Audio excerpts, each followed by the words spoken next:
taps my shoulder. Goodbye. I'm like, who am I? Your dying mother? What the fuck? Who says goodbye like that? So I didn't really know what to do. So what I did, I was just like, Sophie, stay calm. So I just nodded and then slowly moved backwards, not saying anything.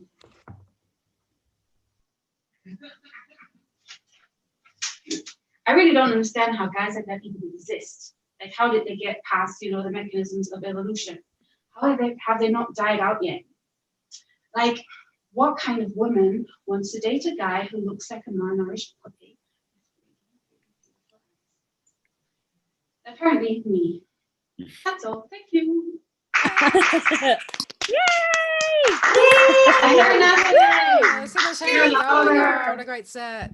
Yes, very good. Well, one of the first times ever doing stand-up comedy. It was so impressive. What a fucking great set. Oh, so much swearing. Yes.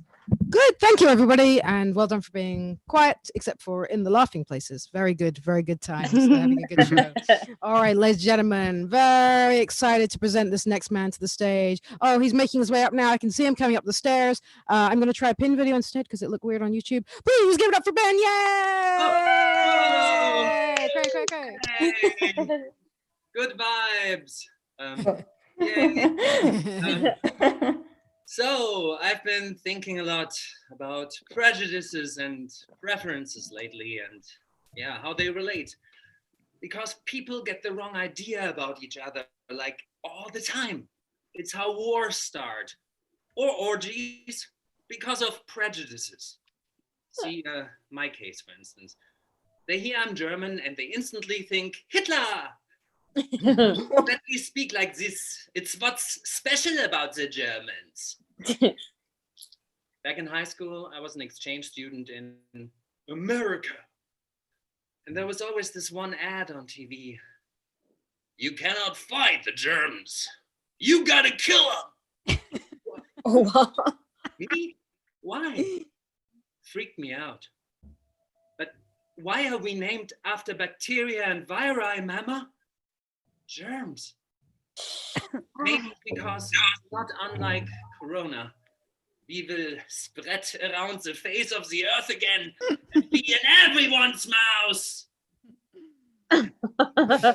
The fourth wave! No, I'm not a Nazi, don't be worried. Just an award-winning actor with excellent accent skills. But people do get the wrong idea. They hear I'm an actor and they think I lie for a living. It's detrimental for all kinds of relationships, but especially romantic ones.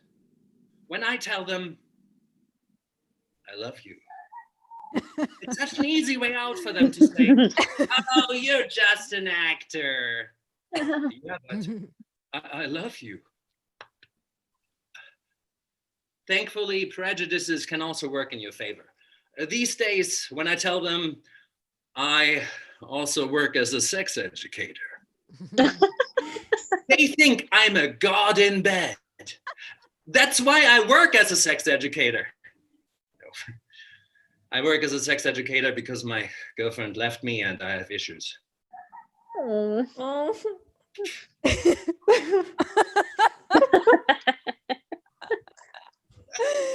Anyway, as a sex educator, I help people overcome shame and help them express what they really want in life, what they truly desire.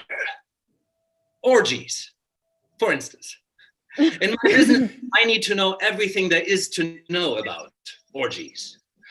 In fact, I know way too much to actually have one. They say knowledge is power. I say it kills my sex drive. I'm a hypochondriac anyway. I never touch any surfaces on buses, even BC, before Corona. Now, amidst the pandemic, suddenly I feel so understood by everyone. Just not at orgies. Cross-contamination. The CC of orgies. Like a bunch of emails you never wanted anything to do with. Suddenly you find yourself subscribed to chlamydia. I've seen people here at orgies in Berlin, they're double dipping into the coconut oil. It's unclean. Freaks me out. But I'm a god in bed. Usually I'm just sitting in my bedroom here, all by myself at night on my fluffy down cloud pillow. And sometimes then I wonder if God up there in heaven on his fluffy cloud feels the same way about Earth as I feel about orgies. I mean, just like me, he must know too much, right? He must have seen it all. STDs, gangbangs, genocide. Don't know where that came from. It's my GG, my German guilt. But anyway, God, the OG, he must have seen it all. And I don't blame him for not acting. He's all-knowing, all alone on that cloud with all that knowledge and freaking out as if he's on a bad trip or something. No, this is not going to end well. No matter what I do, they're all gonna die. Fuck! So he does nothing and builds another joint. He just prefers it that way. Preferences, I hate preferences, especially my own. I could have sex with so many fuck girls here in Berlin if it wasn't for my preference to get to know them first. I'm not a god. I don't even get a hard on if they don't want to sleep over. Fucking fuck girls. Fuck Berlin. I mean, I'm open. I would even have sex with guys if they were less hairy. You know what? Preferences are always being followed by the C word, the old creep, compromise. All right, I got a bit of a belly by now, so I guess you may have some body hair. Come here, Mansour.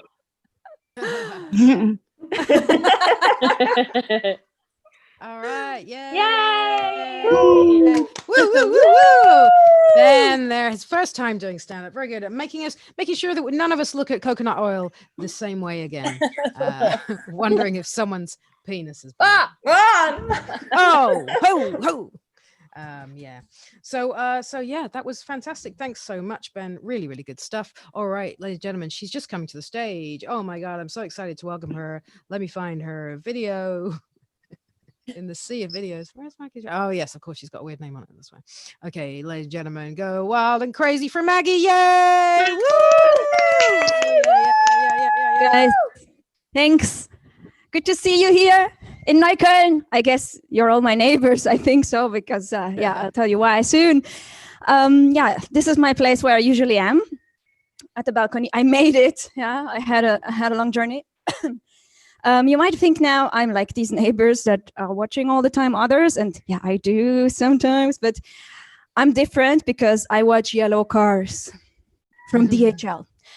I'm waiting for my parcel because you guys are getting it all wrong, and everyone is always complaining about DHL. You all think that this is a delivery service like Hermes and UPS. No. This is a game event organizer, something between geocaching and escape room. So I'll tell you how. And here in Neukölln, we are very professional because the first hint, you don't even get it. Yeah, the card that's in your post box that says where your package is. Not happening here. Here, you can be lucky if your sister gave you the tracking number, because my sister sent me a parcel and I was waiting for it. I was sick and it had emotional value to make me feel better what was inside, yeah? But I didn't get it because I missed the yellow card because I was sick. And I didn't hear it. There was no rooster, no bell, because that's how these guys are working. They're so professional. Oh, neighbors again, see? I see. And then I started my hunt and I looked up what the tracking number said. It said, my parcel is at my neighbors. Um, Oh, try to mute. sorry, I get distracted because I didn't expect roosters in my neighborhood. There are apparently so many. Probably they're looking for a parcel as well. Gosh, yeah. I wish they would have been here earlier because I could have used some help. But I'm a professional. You know, the DHL game, I've played that already sometimes. I'm advanced. So, of course, I knew what it means when it says your parcel is at your neighbor, who is called Spätshop. And I'm a professional because, yeah, you know, 60 Spätshops in Neukölln is not a challenge for me. Because my Spätshop was separated by a space, Spätshop. And I looked at Google Maps and there was just one. And now DHL and I, you know, they have like an educating mission, because now my concept of what a neighbor is broadened dramatically. For me, the neighbor was the woman that lives next door here. Her name is Ursula. I've known her for years. But my parcel along Google Maps was 3 kilometers away from me at Ahmed's Spätshop, which is called just space shop. So I went there, 5 people standing in line. The shop just 150 square meters big. I guess it's closed down because of Corona now, but it's been just a while ago. So I went there and Ahmed had a slot for every single person. I had to wait until everyone gets, you know, service, and my impatience. But who doesn't love some nerve-wracking, tackling event from time to time? And DHL is really good. By the time my turn was, it was my turn, I handed over my ID to Ahmed and he spent already 20 seconds trying to find out what my name is. And then he started faking he was looking for my parcel. I think it's a fake because when I took a step into the back room, I just saw a chaos. It was such a well-organized chaos. And I looked for my package, searching for the letter of my first name, the letter of my last name, the last letter of my first name, the last letter of my last name, and all kinds of letters. Yeah, he was going, I think he had some fun because he's a professional. DHL just knows with whom to partner. And then, you know what? He gave up too quickly. Or maybe what's that part of the game? I don't know. He gave me back my ID card and there I was standing, another 5 people in the line. And what, do I have to wait until these 5 people get served again? No, not me. I'm professional. Yeah. Give me some power. And then, you know what? I just crossed that line. Not allowed to cross and enter that back room, but he just had to turn his back, faking he was searching for other parcels. And there it was. I saw the parcel my sister had sent me because I can, you know, I know her. I saw it. And then that's the escape room part. I took it and I started to run past these 5 people. They didn't even I was running on the street, running. And then Ahmed was shouting after me, hello. And I kept running. And now the bad thing is at that very moment, you have to make a last decision for this DHL escape room game. Are you going to save someone's life or are you going to save your package? And after all this suffering, I saved my package. I kept running with my parcel. I know I have stolen it. I probably get points at Flensburg for it. And I hope I'm not responsible for Ahmed's heart attack. I hope, because he kept running quite far, 300 meters he was following me. So in case you have seen a crazy woman running with a parcel through Neukölln 3 kilometers, I hope you didn't call the police. I'm fine. I'm back on my balcony. And I think Ahmed is still alive. Thank you. Yeah. Hands. Please give it up for Maggie. First time doing stand-up comedy. Amazing. And you'll see her later running down the street with other people's parcels being chased by spacey owners. What a great caper. I love that. And I think the cockerels just added to it. Absolutely. Yeah, I assume they're coming from your side of the world. So maybe mute the microphone until you're on. I was like trying, because I've got all the participants list here, but they move for some reason. You all move around in the list, so I was like trying to follow her thing I was trying to follow you, Julia, to mute your mic, but you kept on so I was just randomly muting people. So don't take it personally unless you have cockerels very close by to your microphone. Okay. Right. Great. Well, with that in mind, please give it up for the neighbor to those cockerels. Please go wild and crazy. For Julia, I'm muting you now, so you don't need to do it yourself. I'm going to pin your microphone. Yes. I'm going to pin your video. And yes, give her a round of applause. She's on the stage. Yes. Nice to meet you, everyone. How lucky am I to be stranded in this corner of the world? And when you have a green background, you don't need green screen. So this is all very nice and beautiful. It looks actually very ancestral and bucolic. It has got its own flaws, though. You know, as you can see, my garden needs a bit of work. Plants are taller than me. They spit pollen on my head as I walk by. Loser. And also I hear stray cats. No, they're not stray, they're neighborhood cats, but they squat my shed. And, you know, they have parties and fights and they never invite me to either one of them. The other night it was so loud, it went on and on and on and on and on. I wanted to call the police for reporting domestic abuse. I didn't know really where was the boundaries. Also, you know, this thing also with being here is that you can do detox and boosting your immune system. It's a perfect place to do it. And yet, you know, still I struggle, for example, with coffee. I am a bit addicted to coffee still. So I'm not really completely sure when my optimism is projected and when my dramatism is also chemical due to coffee crush, since I invite myself over for a break every 30 minutes for a coffee break with a cigarette, and, you know, which someone defined as the Italian breakfast, a cigarette over an espresso. It's very healthy. It keeps you preserved like a mummy under poison of nicotine and caffeine. It's got its own advantages. And, you know, it's just really interesting about the wrong ideas people can get about themselves. For example, my head. I never discovered I had an extra large head until last year or something at the airport by chance. And then that point I figured out the reasons behind my recurring headaches over the last summers. It was just, you know, extra large head without not much knowledge about it. So now I am in that lucky place where if you call me big-headed, I don't get offended at all. I take it as a neutral observation, a very technical, poignant point that will help me get, you know, well-fitted hats, hence prevent my headaches in the future. The problem is, being Italian, what offends me, and not many people understand this, is cultural appropriation over our food. Because for Italians, culture is food, first of all, and then everything else, starting from food. And especially in this hardship of this crazy, crazy situation, we kind of need to put a taxation on any copyright infringement, right? Because if I copy some brand's product, and I even copy the name and the logo and make an inferior version, I'm gonna be sued. And so, you know, to prevent that, you're just gonna make you pay maybe 1 cent every time you put a pineapple piece on a pizza. Just because it comes from a can doesn't mean it belongs to a pizza. You know, for example, if you have a can of worms, what do? Do you open it and put it on the pizza? I would be careful about the can of worms.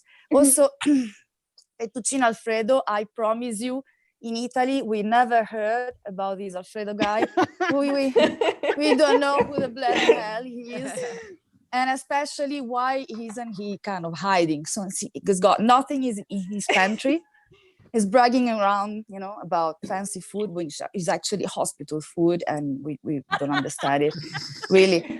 If you knew, like, carbonara has got this urban myth about being a homage to the British who helped out the Italian revolutionaries who unified Italy, you know? So it's pasta with bacon and eggs. And it's a homage. It would be nice to see it reciprocated with a bit of, you know, with a bit of respect, a bit of taste. Because the problem is, if you put chicken on your carbonara, we understand you're running out of plates, so you should just wash them. It's a second course meal.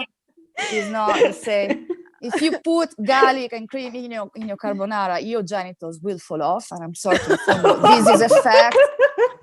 And also, peas in your carbonara are just as nice as sand in your pants on the beach at summer. I'm just, you know, afraid of telling you that kind of thing. Also, because this is for your own safety. It's not just because it's culturally inappropriate. It's for your safety, because, you know, sooner or later, don't worry, you'll be able to visit Italy again, and you'll enjoy it a lot. And I want you to be safe, and you know, and not get mugged by microcriminality who spots you as a tourist from a kilometer away every time you A, drink a cappuccino after a meal, B, wear sandals and the socks, and C, do ungodly things with our food. So, you know, like you look like someone who has money and doesn't know what to do with it. For example, cheese on your seafood meals. We in Italy either choose dirty sock smell or dirty underwear smell. We don't mix. This is a cultural thing. If you really, really, really, really want to waste 50 euros worth of beautiful seafood, give it to me. I'll feed it to the stray cats in the shed. I'll finally feed in. Win-win, no? And you will not get mugged. How about that? Thank you very much. Yeah, oh my God. Give it up Alfredo, for Julia, I want to yes. marry you. Well, I'm never going to look at an Alfredo pizza the same way, but I will still buy it and eat it and put pineapple. Great. Thank you so much, everybody. Right, we're down to the final two. Thank you so much. This show is going so great. Thank you. It was so nice for all the students to actually hear real people laughing. So please go wild and crazy. He's just coming to the stage right now. You know him. You love him. Here he is. Give it up for Jan. Yes. Big claps. Big claps. Big claps. Hi, everyone. Give it up for Jan. Give up for Jan. Is this thing on?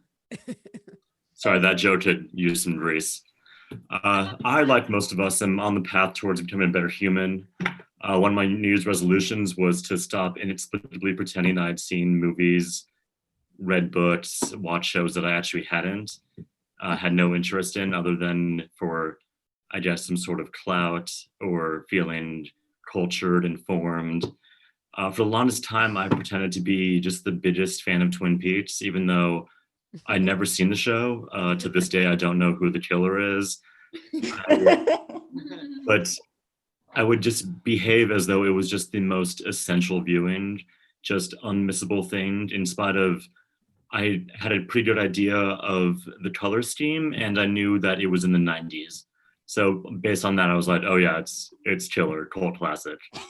Or with like any Gaspar Noé film, I'd be like, oh, you have to see Irreversible. Haven't seen that myself. But like, just like brace yourself. It's intense. It's a lot to take on, but it is visually stunning. Truth be told, you can call anything visually stunning and people will think you're a walking auteur art critic. Like that graffiti, visually stunning. That stab on your back, I was speechless. Oy.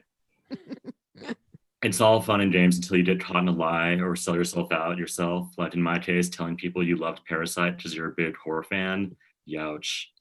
In the quest for being a better human, every year I discover some new essential health and beauty tip or product that most every other person who gives one shit about their health and beauty has known about for decades or more. Be it dry shampoo, Godsend, under eye cream to keep the bags at bay, which I do believe is useless until proven useful, but still I can't get enough of the patting with your weakest finger, or in my case, finger. Thank you, Sophie. It's just a fun little ritual.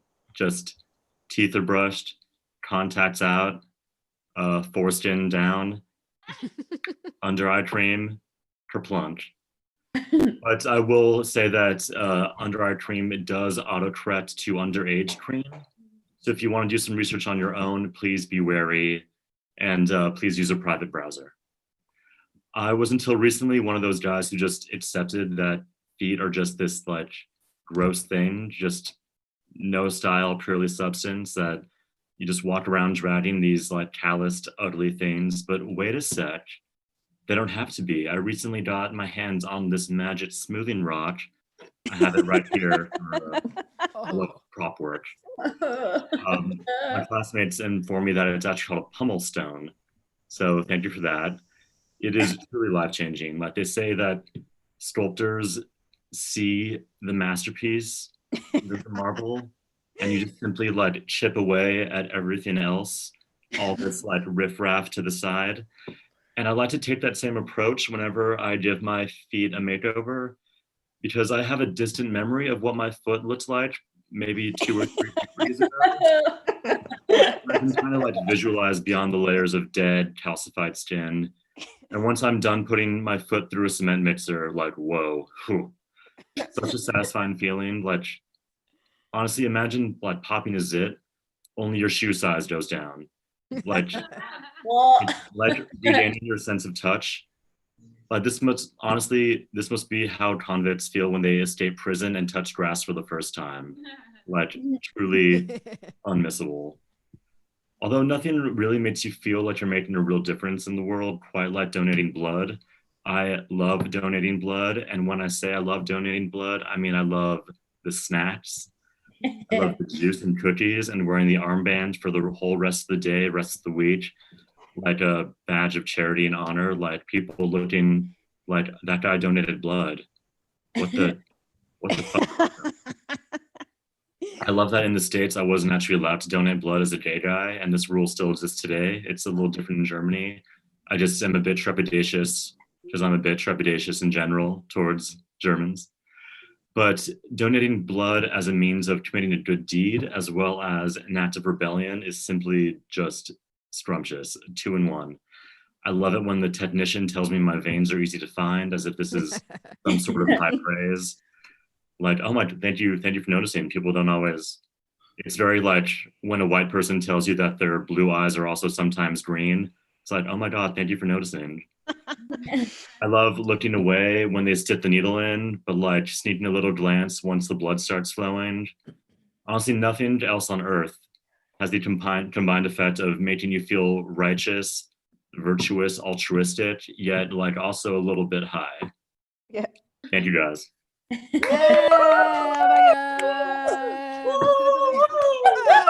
give it up for Jan, first ever time doing stand-up comedy, if you can believe that. Amazing stuff. And yeah, there you go. I've tried to give blood here. I'm not allowed to because of mad cow disease in the 80s, or was it the 90s? Really? Anyway, yeah, I didn't have it as far as I know.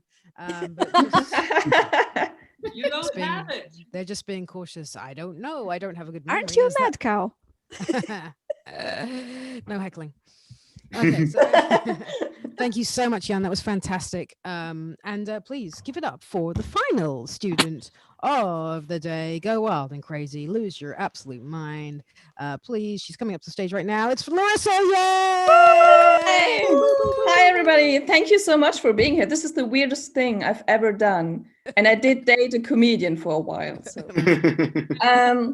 Okay, so I have very low self-esteem because I'm the daughter of my father. Like, he's an artist, and he wanted me to be an artist as well. Like, he always supported my career from early on. Like, as a baby, he would just dip me into oil paint and then let me crawl over the canvas, which actually made me a very productive artist at the age of 3. Then at the age of 4, I showed my father my first drawing, and that was when we both realized, okay, this is not going anywhere. I slipped into a deeply artistic crisis because, like, realizing that my most important work is now lying behind me. And don't get me wrong, like, I'm grateful for growing up in an artistic family. I really am, except for when I'm not. I love my father and I love what he taught me, yada, yada, yada. But let's put these feelings aside for a second, okay? Artists, like, in general, are the most fucked up people on this planet. Like, my father's curiosity was so strong that it overcame any boundaries, like, of time, space, or sanity. Like, I remember situations when I was like, Dad, can you please not film me when I'm vomiting? He would be like, honey, this would be over in a second if you would just try to vomit into the right direction. Or like, when I was in puberty, I was like, no, Dad, I really don't think I need a souvenir photo of my first kiss. Like, I think I will remember, really. He also always seems like slightly surprised as well. Like, every time he sees me, he's like, wow, you are so old now. Like, what happened? He likes remembering how talented I was when I was a child. And I can honestly return that compliment. I mean, he too appeared very talented when I was a child. No, I love my dad. And so does he. So today I'm mostly dating artists, except for when I'm breaking up with them. But it's not my fault. Like, I consider myself a great date and a great girlfriend because at least I'm really trying to keep up with my lies, okay? Like, one time I had a date with a guy and he asked me what book I was currently reading. And I mean, the only thing I'm reading at the moment are like the film descriptions on Netflix. So I just panicked. And I said, James Joyce's Ulysses. And he asked, oh, great, what do you like about it? And I was like, okay, someone's really digging deep here. So I tried to read it. I put all effort in and I just quit after 4 pages. But I tried to be more honest. Like I tried to be open about my expectations in a relationship. Like I tell men right away, okay, listen, I don't have any self-esteem. So I will need half of yours during the time of our relationship. But don't worry, like you will get it back immediately after we break up. I noticed I've always been like horribly envious of musicians because they actually learn something. Like they can make a music with their hands.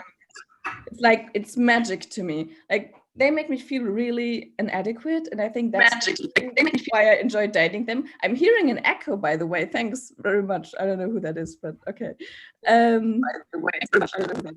Because I mean, I have to explain that because I enjoy dating guys who are extremely good at something that I am extremely bad at, or that I pursue myself.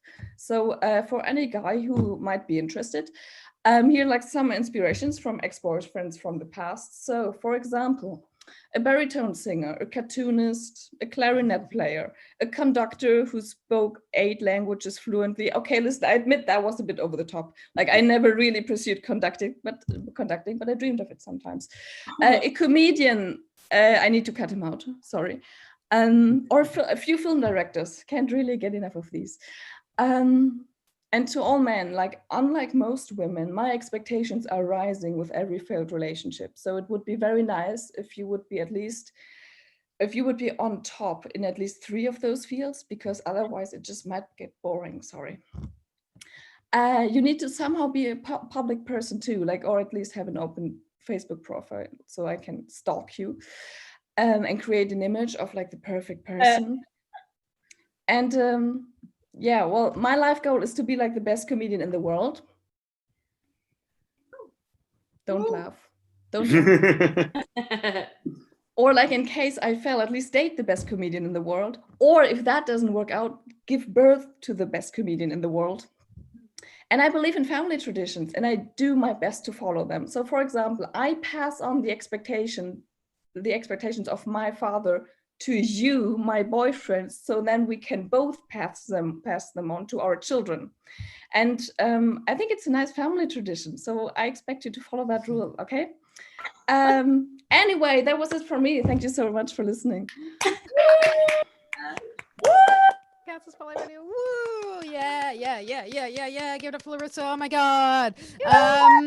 Fantastic stuff. So if you are an artistic genius, please get in touch with Larissa. I will be posting the email addresses of all the students. That's not true. So that is our show, everybody. I really hope you enjoyed it. Please give a warm round of applause to all of these students. They work so hard to produce these 5-minute sets. Give it up for Mansoor. You saw first. Let's hear it. Unmute your microphones now, even if you've got weird noises in the background. Give it up for Belen, who's up second. Yeah, Belen. Woo! Give it up for Sophie, who's up third.